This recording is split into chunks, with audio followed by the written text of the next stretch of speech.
Bienvenidos a una aventura de la mente que comienza por mirar hacia adelante a la visión y al sonido de el universo mecánico.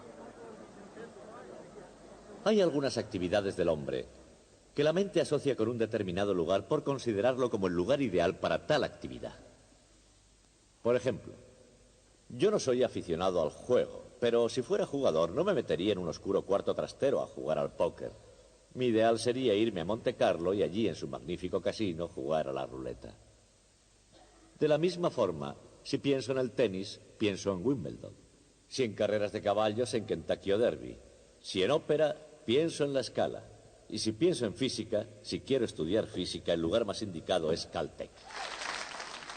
Y por eso estamos aquí, en el Instituto Tecnológico de California.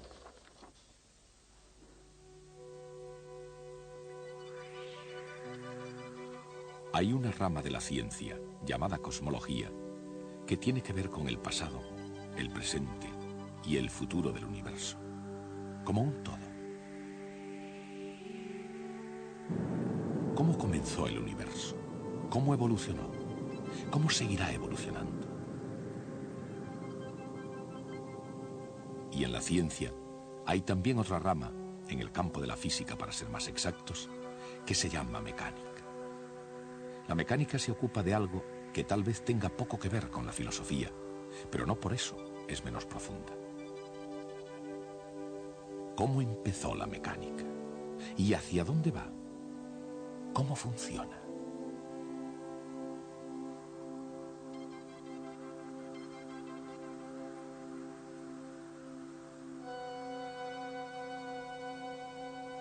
Desde la más pequeña partícula hasta el más grande racimo de galaxias, ¿qué es lo que mantiene a todo en movimiento? Acelerando, decelerando, cambiando de dirección o marchando recto hacia adelante. ¿Por qué el comportamiento de las cosas es como es? Tanto si se trata de un sólido como de un líquido, o de un gas, o de una invisible y enigmática fuerza. Exactamente, ¿cómo influyen entre sí y por qué? Todas estas preguntas, desde la más simple a la más complicada, no han surgido recientemente. Existían ya desde que hubo hombres para poder planteárselas. Incluso los seres humanos más primitivos de este planeta han debido mirar al cielo y andado por la tierra preguntándose, ¿pero todo esto cómo funciona? Aunque ellos mismos ni siquiera fueran conscientes de que se lo estaban preguntando. Esos hombres fueron los primeros en intentar descubrir y comprender el universo mecánico. Si existe alguna clave para poder entender el universo mecánico, se encuentra en el campo de las matemáticas. Y en las primeras civilizaciones, los mejores matemáticos que hubo fueron los griegos. Su trabajo dio un fuerte impulso a toda la ciencia. En el estudio del círculo, por ejemplo, trabajaron hasta quedar exhaustos. Y eso fue precisamente lo que dio lugar al número pi. A pesar, o mejor aún debido a tantos descubrimientos geniales, los griegos se quedaron retrasados. Una vez superada la Edad de Oro, concedieron menos importancia a las preguntas que a las respuestas. Así que el mundo, preguntándose demasiado poco, conjugó la mecánica de Aristóteles con las ideas de Platón. Y finalmente, la sabiduría tradicional acabó aceptando el sistema solar de Ptolomeo, según el cual los planetas giraban uniformemente alrededor de la Tierra exactamente en círculos.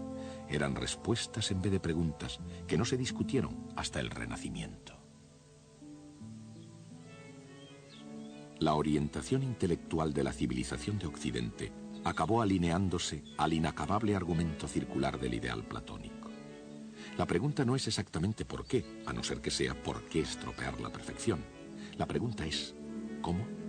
¿Cómo 1500 años después de Ptolomeo pudo romperse el círculo que era perfecto?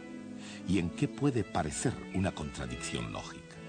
¿Cómo pudo reformarse un nuevo orden del mundo en el crisol de la revolución científica? Todo esto dio comienzo cuando un monje polaco extremadamente curioso, Nicolás Copérnico, miró las estrellas y vio las cosas con una luz diferente. En el sistema solar de Copérnico, es la Tierra la que gira alrededor del Sol y no al contrario. ¿Por qué vio Copérnico el universo de esa forma? ¿Y por qué desde un punto de vista científico su opinión hizo que Copérnico fuera el primer revolucionario del mundo? Un puente intelectual que había resistido miles de años comenzó a tambalearse con los vientos de los nuevos cambios. Los pilares de una comunidad académica de la antigüedad estaban amenazados por preguntas peligrosas.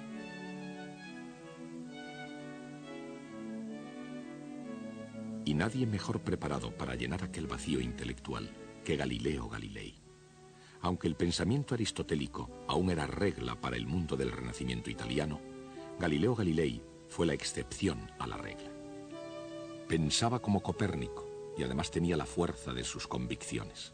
En otras palabras, tenía la idea correcta, pero en un tiempo incorrecto. Sus comprobaciones y sus críticas se elevaron en defensa del status quo. Si la Tierra gira efectivamente, ¿por qué cuando cae una pelota desde una torre, la de Pisa, por ejemplo, cae rectilínea y no cae en la ciudad próxima? Las respuestas comenzaron a ser más arriesgadas que las preguntas. La Iglesia, que le consideró tanto una amenaza para Roma como una afrenta al sentido común, le aconsejó que dejara que las cosas siguieran como estaban. Pero Galileo, tanto en la teoría como en la práctica, explicaba sus hallazgos cuando ya todo estaba dicho y hecho, y demostraba así lo que parecía ser imposible. Bien, aquí tengo una pluma y un martillo. Los dejaré caer aquí mismo. Es de suponer que los dos golpeen en el suelo a la vez. ¿Qué les ha parecido? Por lo visto, el señor Galileo tenía razón. Los descubrimientos de Galileo han servido a lo largo de la historia como un admirable ejemplo de imaginación científica en el trabajo. Con la mente puesta en el intento de aclarar el universo en términos científicos, los experimentos de Galileo le condujeron a un descubrimiento llamado el principio de inercia. Con una extraña perspicacia científica previó con exactitud la trayectoria parabólica de los proyectiles, así como la caída de los cuerpos. Incluso ahora en nuestros días, si se piensa en ello, todas las cuestiones que se plantean después de esos experimentos son tan retadoras como las de hace 3 siglos. ¿Cómo pudo Galileo calcular la trayectoria de un proyectil? Y al hacerlo, ¿cómo pudo impulsar las matemáticas hacia el futuro? En aquellos tiempos en que para creer algo era necesario demostrarlo, ¿cómo pudo refutar lo que se percibía como obvio sobre la caída de los objetos? ¿Cómo podía llegar al suelo un martillo y una pluma al mismo tiempo?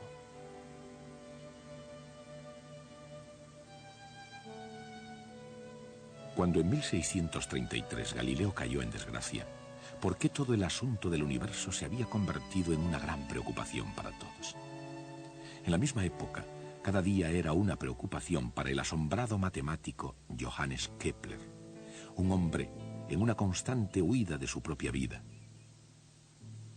Una vida de soledad y pobreza, falto de amor y persiguiendo brujas y espíritus inferiores asociados a ellas.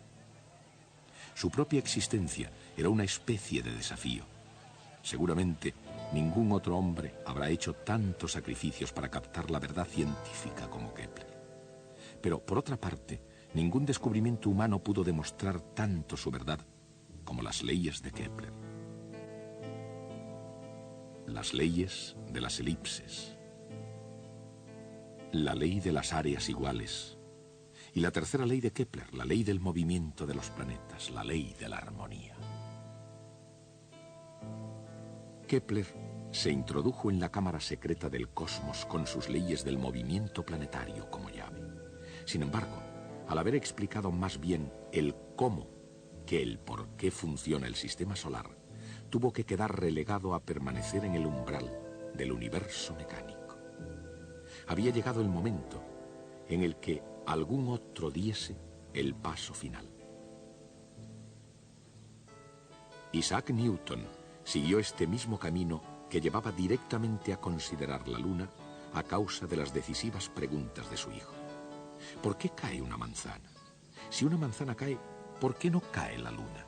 Si la manzana y la Luna caen por una misma razón, ¿por qué no cae la luna estrellándose contra la Tierra?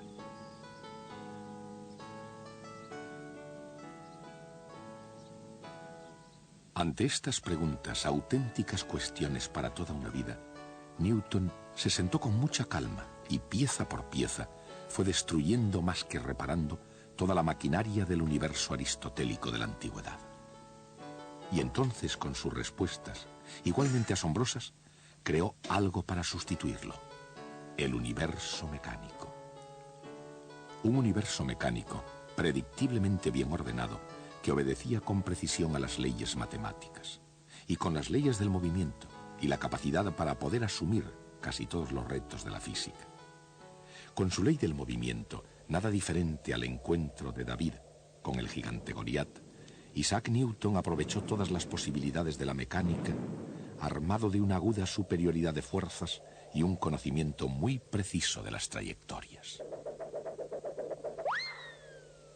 Y la ley de la gravitación universal.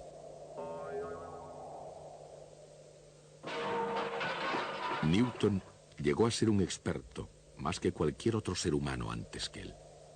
Por ello atrajo gran atención y una considerable fanfarria.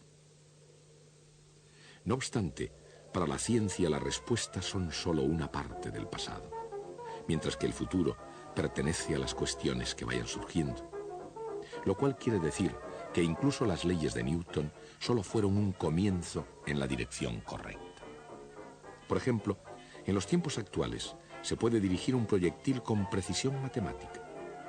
¿Cómo se hace eso? Parte de la respuesta es un instrumento llamado giróscopo. ¿Y cómo funciona? Y en el conjunto del universo mecánico, ¿por qué una rueda de bicicleta incluso es una especie de giróscopo? El momento angular es la clave de la respuesta. Pero, ¿qué es el momento angular? ¿Por qué es de vital importancia en el universo? Desde el borde cortante de la más lejana galaxia a los remolinos de agua que vemos en la bañera familiar, el momento angular mueve todo en círculos. Entre otras cosas, ese movimiento en círculos nos sirve para ir bien de hora. Y pocas cosas nos gobiernan hoy en día con tanta regularidad como la mecánica del tiempo. Pero desde que el hombre lo tiene en sus manos, su preocupación por él apenas es un fenómeno reciente. Lo que, en comparación, sí es muy reciente, es el fenómeno de la exactitud en el tiempo. Se fue aproximando poco a poco, día a día, durante 4000 años, hasta que por fin se llegó al entendimiento del movimiento armónico. ¿Qué es el movimiento armónico? Y cuando llega abajo y arriba, ¿cómo funciona exactamente?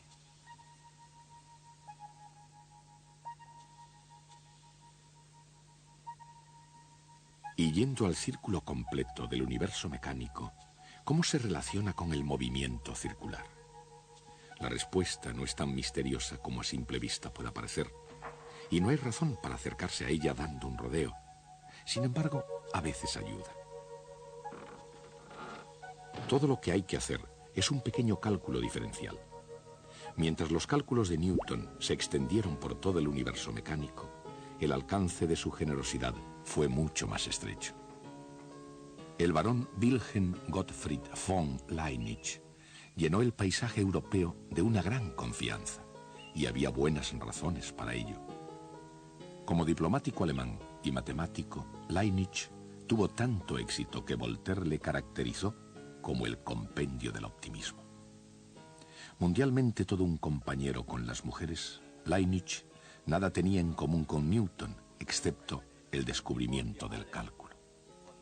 Y con Newton había que ser un poco amable, ya que a fin de cuentas había creado las leyes del movimiento, la ley de la gravitación universal, el telescopio de reflexión, e incluso dio una explicación teórica sobre la luz y el color. La lista de sus incomparables talentos era mucho más extensa aún. Y sin embargo, a pesar de tanta inteligencia, Newton permitió, si no es que llegó a provocarla, una amarga controversia con Leibniz. Este episodio, uno solo de los dramas emocionales del universo mecánico, puso en peligro la buena reputación de un hombre y la salud de otro. Ilustrará una de las curiosas paradojas que se esconden en el corazón humano de la ciencia. Por ejemplo, así como el científico no siempre es racional, el entorno científico casi siempre lo es. Y de hecho, es en un laboratorio de física donde la naturaleza se revela en los términos más racionales. ¿Qué es lo que hace exactamente un científico moderno? Más allá de su definición en un libro de texto, ¿cuál es el método de la ciencia? Y en el mundo real, ¿cómo funciona exactamente el método científico? A veces se comienza con una cubeta de aceite, un robusto puchero de hierro, un toque de disciplina, un poco de creatividad y quizá un toque de genialidad. Y en algunas ocasiones, aunque muy raramente, el resultado es tan insignificante como el valor de la carga de un electrón.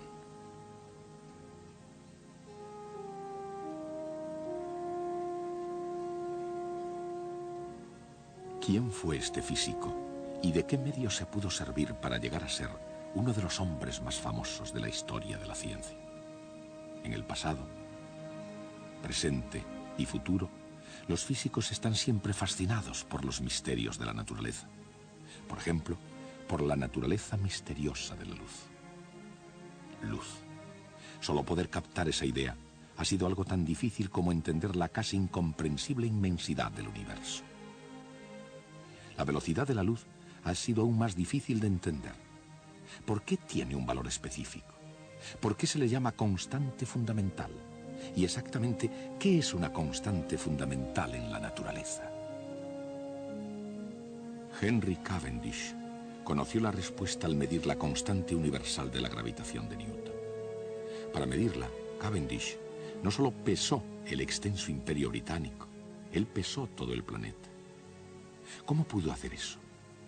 Sin duda alguna, no fue jugando al billar.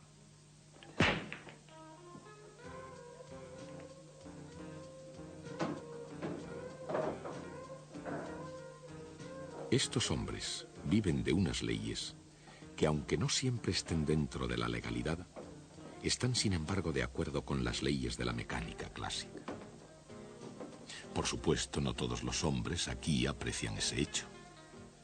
La mayoría de ellos van solo a jugar un poco al billar o a aprovecharse de la experiencia por otros medios.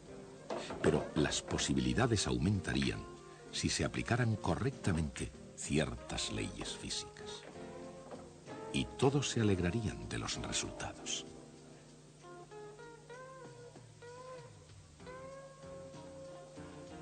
Los efectos dependen de la ley de conservación del momento, que al igual que el juego de billar, tuvo su origen en Francia. A principios del siglo XVII, René Descartes crecía en su amor por las matemáticas considerándolas una criatura de Dios. Como filósofo, buscó una explicación a todos los fenómenos en el mundo. En ese proceso, Descartes no solo concibió la conservación del momento, sino que además descubrió la geometría analítica, y con tal descubrimiento cambió para siempre el campo de la matemática. ¿Y cómo pueden los grandes investigadores científicos acercarse a un terreno desconocido?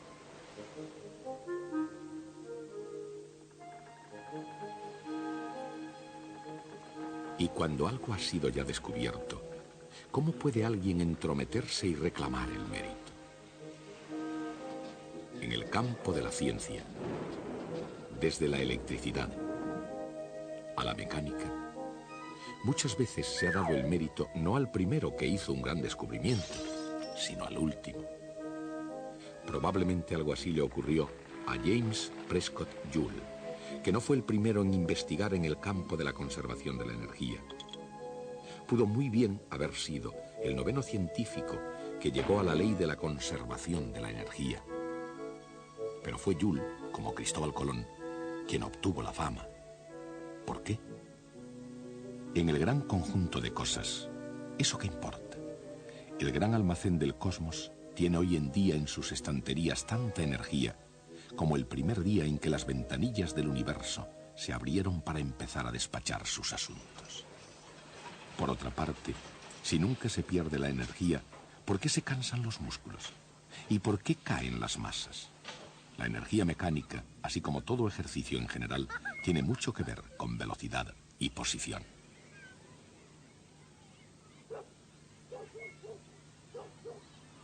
Para una perspectiva diferente de cambio en las posiciones, fíjense en el cambio de rumbo del buque. Un desafío, si es que ha habido alguno, para el universo mecánico. La electrónica sofisticada, los espléndidos dispositivos de seguimiento, personal sin comparación posible. Estos son los recursos de un guardacostas de los Estados Unidos. Y entre bastidores hay dos análisis vectoriales. En una situación de peligro o en una clase, ¿cómo puede la matemática vectorial sacarnos de la dificultad?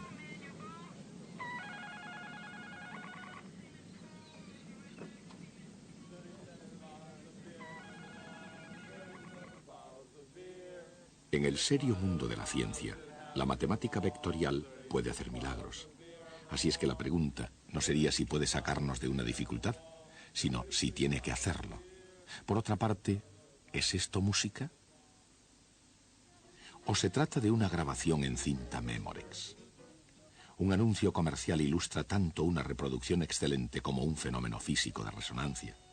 ¿Pero qué es la resonancia? ¿Y cómo son sus muchas formas oídas por todo el universo mecánico? ¿Cómo puede una simple voz humana, aunque sea tan potente como la de Ella Fitzgerald, producir tan demoledores efectos?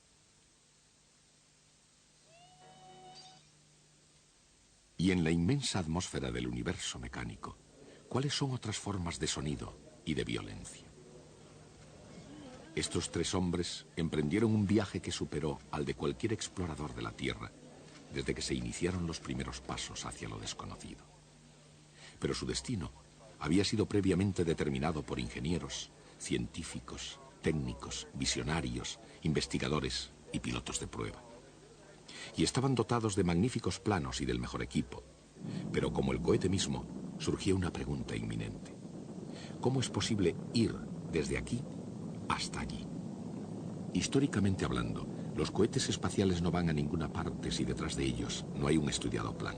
E incluso en nuestros días no pueden ir muy lejos si no es con la ayuda de la mecánica clásica. ¿Quiénes son estos pilotos espaciales? ¿Qué buscan más allá del mundo cotidiano? ¿Y qué es lo que descubren a veces de modo sorprendente? Desde Johannes Kepler en adelante, los mecánicos celestes pudieron calcular los movimientos del sistema solar. Pero el milagro de la era espacial ha conseguido que el cielo sea pasable a la vez que posible. Y eso sería, seguramente, lo que el padre de la mecánica clásica soñó. Eso es lo que ahora hacen los pilotos espaciales. En una ciencia todos los científicos son pilotos y exploradores. El destino del hombre siempre ha sido la búsqueda. Y su estrategia siempre tuvo algo que ver con aprender y enseñar, con imaginación y lógica, con ensayos y errores, con arriesgarse e ir hasta el límite. No solo la estrategia que se quiera emplear, sino el propio universo pueden llegar a convertirse en una especie de juego cósmico.